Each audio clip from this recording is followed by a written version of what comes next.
We are with Luigi Tufolo and Salvatore Tammaro introducing the Luigi's book about Magellan expedition. I leave Salvatore, a fan of Magellan, to interview Luigi. Hi Luigi, you know that I always considered Magellan like a great explorer. Okay.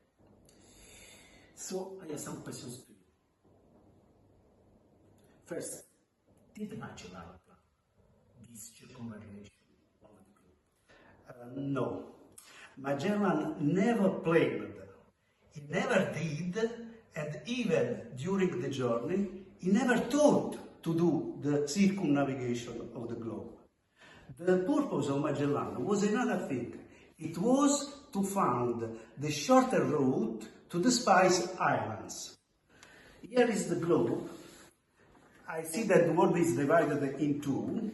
At that time, it were the Portuguese that started to arrive to the Spice Island, that are the Moluccas, some place in the far Indonesia.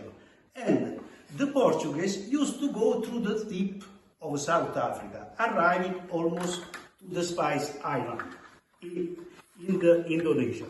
Magellan, that was Portuguese, he went to the Spanish king and he proposed a different way to go not by the east, but to go by the west.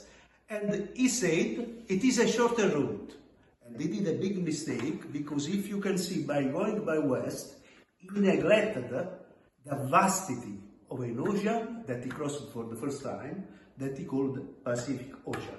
So, a shorter route is not to make the circumnavigation of the globe. This is the longer route. Okay, clear to me, but why the spices were so important? Yeah, the spices are pepper, ginger, are cinnamon, are nutmeg, and in our case, especially, are the cloves. How are so important?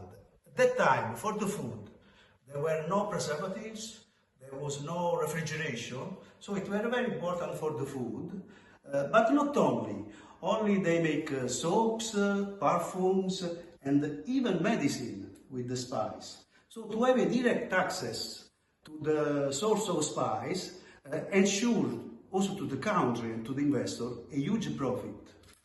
Good smell. That's fine, but let me see. If there was no planet, how did you get the circumnavigation? Yeah, this is a good question. They started in 1519 with 5 ships from Seville, and during the route, one ship sank in the south of what we call now Americas, and 4 ships finally found the way to cross the Americas.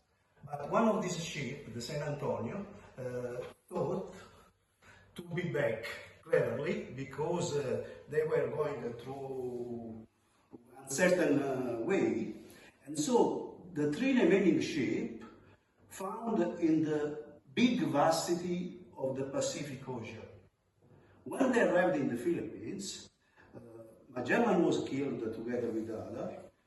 These 3 ships, and with reduced personnels, one was they were forced to burn, and the 2 remains that after, without Magellan, finally reached the Spice Island in Indonesia, the Moluccas. They decided, one, to come back with the same way, and they did not succeed because the Portuguese caught them. And one Spanish captain, Juan Sebastián de Elcano, he cleverly, through a ship like this, that is named Victoria, that is, the name is Victory, so it's a sort of really victory. He did a very, very bold journey, going back by the circumnavigation of the globe, because once they crossed more than half of the world, it was more clever to cross the other parts that was less than half. But the trip was really very dangerous and so on, because also they thought not to stop in the parts of the sea where the Portuguese, the rivals of the Spanish, the expedition was under the Spanish crown, and so it was really very dangerous journey that Juan Sebastián de Elcano completed. And beginning there were 265 people, only 18 survived in a ship like this. Luigi, let me say, the history is good, interesting, but the title is so strange to me. Why you said we missed the Wednesday? That's funny, because if you make a circumnavigation from east to west, and you made a complete circle of the world, you lose a day. Think about the jet lag. And when they arrived in Cape Verde Island, according to them it was Wednesday, but they realized that literally they lost a day because it was Thursday. Oh, wow. Luigi, just last but not least questions. This is English version. This is the thickness of this book. This is Italian version. It's much more. Why? Yeah, I went in the Archivo of Seville and I found all the information about the sailors. And surprisingly, there were not only Antonio Picafetta that did the relazione of this journey, there were many Italians, about 30. And I found each of these Italian, and I want to put in the Italian version, Ci siamo persi un mercoledì, all the history of this Italian. And believe me, the history of each of them is really very strong. Okay, that's fine. Mutinies, storms, scurvy, starvation. Magellan voyage wasn't just the first circumnavigation. It was a brutal dive into the unknown. This is the story behind the myth. Read the Missed a Wednesday and pay attention in not lose it. Thank you to everybody.